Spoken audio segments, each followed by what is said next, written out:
Este é o Giro Distrital. Aqui você fica por dentro dos principais acontecimentos da esfera política de Brasília. Nesta edição, acessibilidade nos parques. Projeto de lei quer garantir parques adaptados para pessoas com deficiência. Acesso a condomínios regulamentado. Distritais aprovam lei que implementa lotes de acesso controlado no DF. Corridas sem assédio. Projeto de lei quer impedir que condenados por violência sexual possam atuar em aplicativos de transporte. Empoderamento nas artes. No mês da mulher, CLDF é palco de exposições que destacam a importância da valorização feminina. E claro, também vamos destacar o que foi notícia na Câmara Legislativa durante a segunda semana de março. Na sessão do último dia 11, a Câmara Legislativa aprovou o projeto de lei complementar que implementa loteamentos de acesso controlado no DF e regulamenta o acesso de não moradores às áreas públicas dentro de condomínios. O texto prevê 2 tipos de loteamento: os de acesso controlado, onde é possível exigir identificação, mas não impedir a entrada dos visitantes, e os de loteamento fechado, destinados a edificações de uso residencial com área cercada e abertura de novas vias de circulação. Em ambos os casos, grades e muros não podem ultrapassar 2,70 metros e devem ter transparência visual mínima de 70%. Também fica permitida a instalação de guarita ou portaria em área pública com área máxima de 30 metros quadrados. Outra novidade é que entidades de moradores poderão assumir por até 30 anos a responsabilidade pela manutenção das áreas públicas em lotes fechados, mediante o pagamento de taxas pelo uso do espaço. A falta de cumprimento das obrigações pode levar à rescisão do contrato. Vale destacar que para a implantação de lotes de qualquer um dos 2 tipos, será necessário aprovar um projeto urbanístico junto ao GDF. As normas aprovadas não se aplicam a áreas pertencentes ao Conjunto Urbanístico de Brasília, região tombada que segue regida pelo PPCub. Na mesma sessão, os distritais aprovaram diversas alterações à Lei de Diretrizes Orçamentárias deste ano. Entre as medidas aprovadas estão a criação de 1.197 vagas para a carreira pública de desenvolvimento e assistência social, a autorização para a contratação de 120 aprovados na nova CAP e a criação de 290 cargos na Defensoria Pública. Também foram criados 34 cargos comissionados na Sociedade de Transportes Coletivos de Brasília e outros 34 na própria CLDF. Os distritais também aprovaram a abertura de R$10 milhões em crédito suplementar ao orçamento deste ano. Os recursos serão enviados à CODAB para abastecer o programa Cheque Moradia, benefício financeiro destinado a famílias de baixa renda para a compra de casa própria. O plenário também aprovou o reajuste salarial para os empregados do IPDF. O aumento será dividido em 2 parcelas. A primeira, de 6,12%, terá validade imediata a partir da publicação da lei. A segunda, de 5,88%, passa a valer em novembro. Na mesma sessão, parlamentares de oposição criticaram a possível instalação de uma usina termoelétrica no Distrito Federal. O deputado Max Maciel alertou que a medida pode agravar as mudanças climáticas na região, aumentando o calor na cidade. Já Gabriel Magno lembrou que uma usina do tipo pode trazer impactos negativos aos recursos hídricos e à qualidade do ar. Ainda no plano ambiental, o deputado Fábio Félix recomendou o plantio de árvores na região periférica do DF. O parlamentar alertou que, enquanto o plano piloto recebe 8.000 mudas de árvores em um ano, algumas regiões, como Ceilândia, não recebem nenhuma. A fala recebeu o apoio do deputado Pastor Daniel de Castro e do presidente da CLDF, o deputado Wellington Luiz.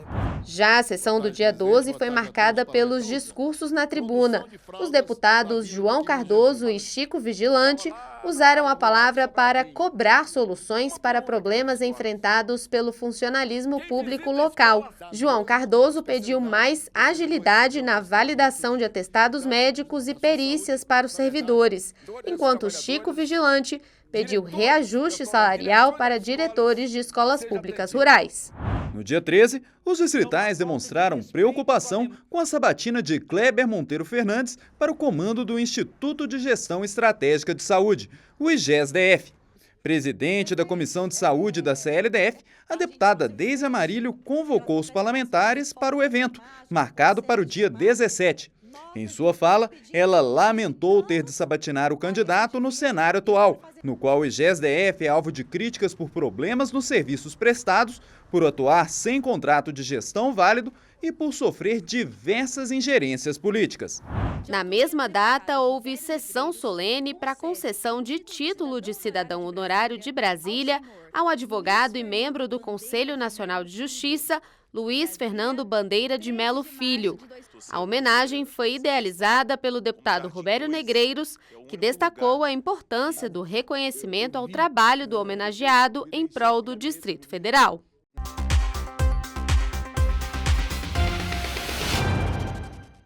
Por unanimidade, a Câmara aprovou o projeto que trata de loteamentos de acesso controlado. Embora a proposta tenha recebido votos favoráveis de todos os deputados presentes, a votação contou com divergências. Parlamentares de oposição manifestaram preocupação com lacunas no texto, especialmente em relação ao cálculo das taxas que serão cobradas pelo governo. E na proposta que o governo apresenta aqui, não tem clareza de como vai ser a modalidade do cálculo que vai ser imposto a esses condomínios. Então, isso vai ser feito administrativamente depois. Então, deputado João, pode ser uma coisa muito boa para os condomínios ou pode ser algo muito ruim. Os condomínios aqui estão, como foi dito aqui, entre a cruz e a espada. Ou a gente vota do jeito que está, ou aceita pagar pelo uso privativo das áreas comuns, ou as guaritas serão derrubadas. Ficou muito ruim assim. Já os deputados governistas afirmaram que a proposta foi amplamente discutida com a população e trará segurança jurídica aos condomínios, além de economia aos cofres públicos. Dessa forma, na análise da proposta, observa-se que o Poder Executivo indica a sua justificativa a realização de diversas audiências públicas, visitas técnicas e seminários para o fim de enfrentar o tema de forma técnica e ampla participação popular, que nos leva à conclusão de que a matéria está em condições de ser analisada e votada nessa Casa Legislativa. Como ex-porteiro, eu entendo que precisa sim regularizar, que precisa sim organizar e dar segurança jurídica a esses moradores. O Diário Oficial da CLDF publicou no dia 14 de março a composição da Comissão Parlamentar de Inquérito sobre a poluição do rio Melchior. Os titulares da CPI são os deputados Paula Belmonte, Gabriel Magno, Joaquim Roriz Neto, Rogério Morro da Cruz e Daniel Donizete. Já os parlamentares suplentes são Max Maciel, Chico Vigilante, Tiago Manzoni, Martins Machado e Hermeto. O presidente da Câmara, deputado Wellington Luiz, convocou para as 3 horas da tarde do dia 18 de março uma reunião para eleger o presidente e o vice-presidente da CPI. Com cerca de 25 quilômetros de extensão, o rio Melchior fica entre Ceilândia e Samambaia e abastece cerca de 1.300.000 pessoas. A comissão foi uma proposta da deputada Paula Belmonte e pretende investigar a poluição do rio, classificado no grau 4, o pior nível previsto na legislação brasileira. Ainda não há data para o começo dos trabalhos do colegiado.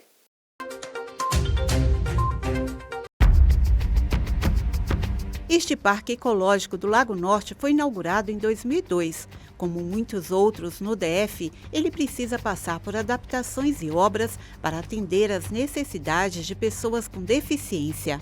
A gente está com um problema com muito buraco, a ciclovia ela já não atende mais como deveria atender, sabe? Os piers também está sendo feito um trabalho junto com a Nova Cap para poder revitalizar esses piers e talvez até a substituição, né, de colocar um novo projeto.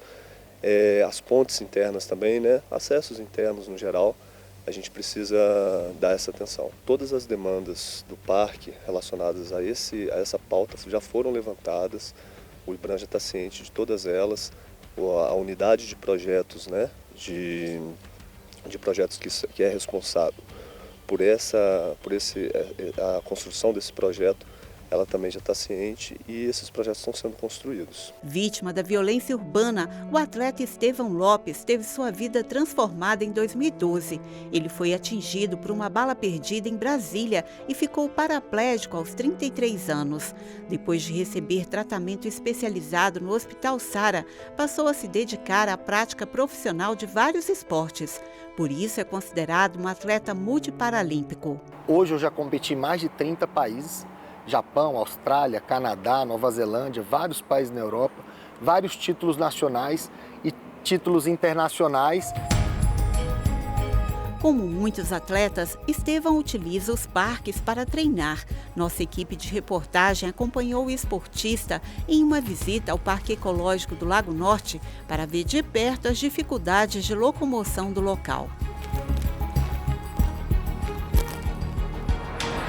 Então, vocês viram que eu consegui, passar com uma certa dificuldade, consegui acessar, mas está bem difícil. Então, ainda é uma área íngreme, então corre o risco da pessoa se desequilibrar aí e acontecer um acidente.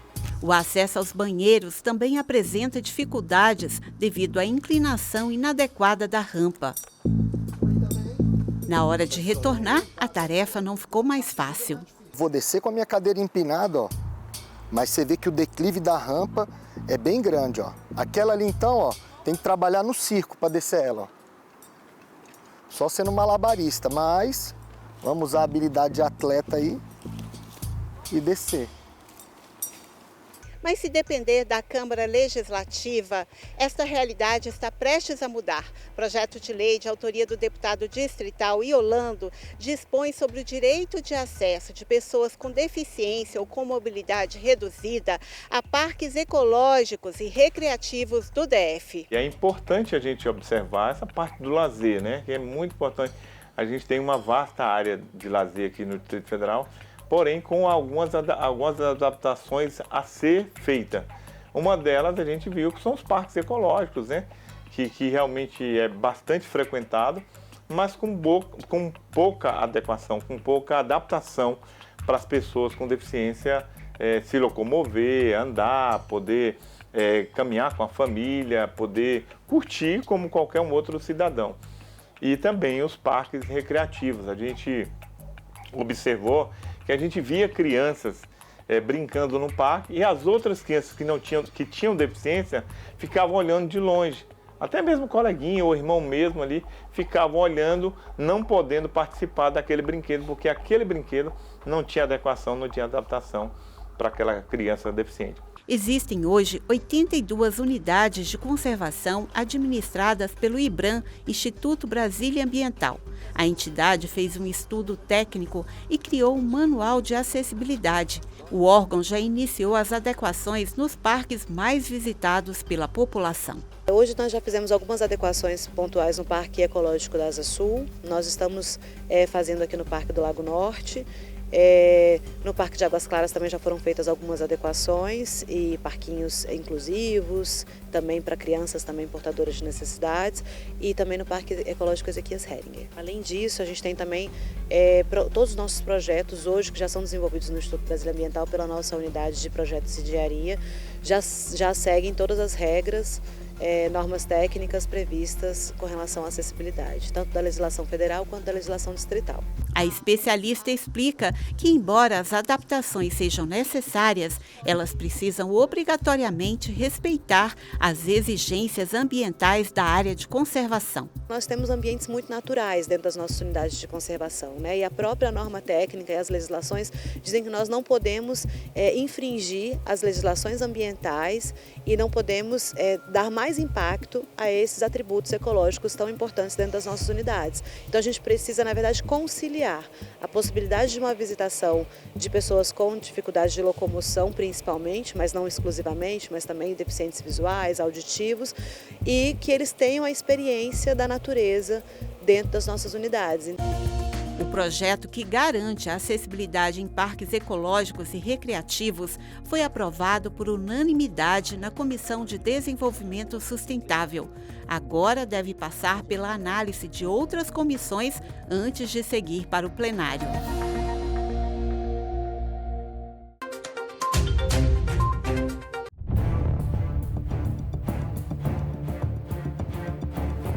O que para a maioria dos homens é uma tarefa simples e tranquila, para muitas mulheres pode ser algo tenso e estressante. Um exemplo típico é o uso do serviço de transporte por aplicativo. Quando uma mulher entra sozinha no carro com um motorista desconhecido, começa também uma jornada de insegurança até o destino final. E se a viagem for à noite, a vulnerabilidade é ainda maior. O que era para ser um facilitador de mobilidade social acaba se tornando um problema de saúde mental e até física. Uma pesquisa feita com 1.618 mulheres em Brasília identificou que 74% delas já sofreram algum tipo de violência ao se deslocar no DF. Isso inclui todos os tipos de locomoção. O estudo é dos institutos Patrícia Galvão e Locomotiva, em apoio com a empresa Uber. 36% das entrevistadas disseram que usam carro por aplicativo para se deslocar. 28% disseram considerar esse tipo de serviço inseguro. 15% declararam ter vivenciado alguma situação de violência ao usar o serviço de carro por aplicativo. E 58% afirmaram que se sentem mais aliviadas quando notam que o motorista que vai realizar a corrida é uma mulher. Um breve levantamento na internet revela o tipo de situação a que as mulheres estão sujeitas no dia a dia. Neste vídeo, esta adolescente gaúcha de 17 anos filmou o assédio praticado pelo motorista de aplicativo. Eu namoraria contigo se tu não tivesse namorado. Mas eu acho que tem idade pra ser meu pai, assim. Não sou teu pai nada. Mas tem idade. Eu faria coisas que teu pai não faria. Esta militante de Brasília lidera um coletivo feminino e reforça o que sente quando precisa utilizar o serviço. Quando eu saio à noite, seja para entrar no meu carro, no aplicativo, no transporte público, o medo que eu tenho é o medo que você não tem, que outros homens não tenham, né? Porque a forma que a gente é colocada, né, como subalternizada a uma lógica masculina, faz com que a gente esteja em risco o tempo inteiro. Então, o medo real de estupro, de assassinato, de outras violências, ele acontece cotidianamente pra gente. Então, a gente sempre está apreensiva, né? A gente fica com medo de como a gente vai entrar, tem que já entrar correndo dentro do carro, entrar correndo dentro de casa. Para evitar esse tipo de crime, o deputado distrital Pepa protocolou um projeto de lei para impedir que motoristas já condenados por crimes sexuais ou violência contra a mulher exerçam a função. As empresas de aplicativo teriam que consultar periodicamente a ficha criminal dos prestadores de serviço. A matéria está na Comissão de Transporte e Mobilidade Urbana. Nós, como capital do Brasil, saímos na frente nessa questão. É uma questão hoje que requer toda uma atenção, porque a insegurança, tá, quando se coloca um motorista em aplicativo, é preciso que seja regulamentado, é preciso que seja respeitado e regras precisam ser feitas para que isso aconteça. Porque às vezes não tem critério para escolher um motorista de aplicativo e aí expõe mulheres, expõe famílias, porque você não sabe quem está te conduzindo.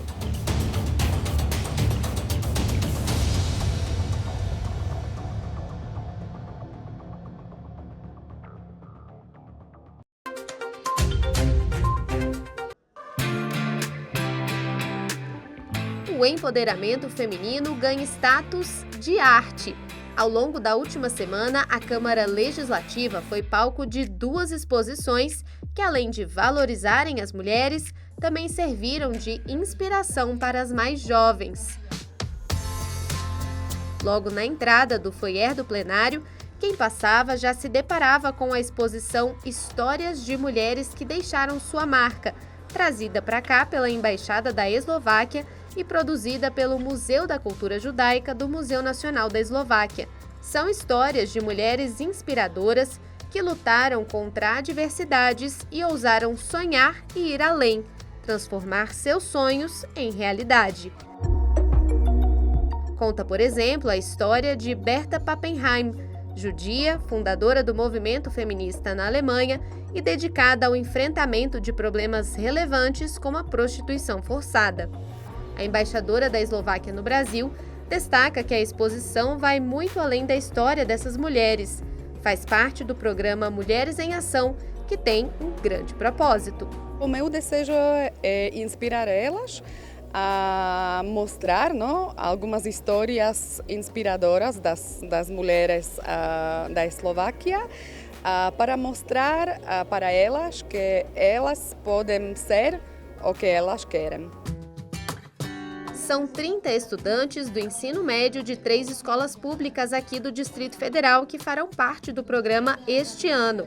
E elas estão super empolgadas, porque uma das etapas será ocupar um cargo de grande responsabilidade, como de embaixadora e até o de vice-governadora do DF. Para que possamos ver mesmo, né, as mulheres que são importantes, para que nos motive também, para não deixar a gente ir para baixo, porque a sociedade em si, ela deixa a mulher muito para baixo, e esse projeto serve para ajudar a gente a sentir vontade de crescer, a ter vontade de ser o que a gente quer, independente do cargo que seja. É uma forma de inspirar para que elas persigam os seus sonhos e sejam mais e alcancem muito mais, e trazendo também a equidade de gênero na sociedade de Brasília. Mas a Casa Legislativa, além de inspirar as mais jovens, quer valorizar as mais experientes. Por isso, basta caminhar mais um pouco pelo foyer para conferir a exposição do grupo Elas e Elas na Arte. Desde 2007, 10 artistas de Brasília vêm desenvolvendo suas habilidades nas artes plásticas, utilizando pigmentos, texturas e tinta acrílica para o livre criar. Uma delas é a Fernanda, que começou a pintar depois de criar os filhos e hoje retrata figuras humanas abstratas e até já possui sua própria galeria de arte, que incentiva outros artistas. É fantástico, né, gente? Porque nós estamos mostrando que, apesar de nós sermos idosas, somos todas idosas, nós estamos aí produzindo e temos disposição para carregar quadro, para montar e para ir atrás dos espaços. Isso é muito bom, mostra para as outras mulheres que é possível, é só querer. Socorro Mota, que também faz parte do grupo, explica sobre as técnicas para a pintura, mas ressalta, cada uma pode criar como quiser. São materiais alternativos, né? Algumas trabalham com pigmentos, outras trabalham com texturas, mas a maioria aqui, me parece, é acrílica sobre tela. Mas a gente trabalha, o grupo é livre, cada um é livre para criar dentro da sua, eu vou usar a palavra de novo, capacidade pictórica. A presidente do Conselho Curador de Cultura da CLDF destaca a importância de a Câmara dar visibilidade para o trabalho de mulheres e para a vida daquelas que conquistaram espaço com muito esforço. São exposições que retratam, que mostram a permanente luta da mulher, e é esse o objetivo da Casa de Leis, da Casa do Povo, abrir o espaço e louvar o esforço de mulheres tão brilhantes que nós temos em nossa sociedade e da sociedade de todo o mundo.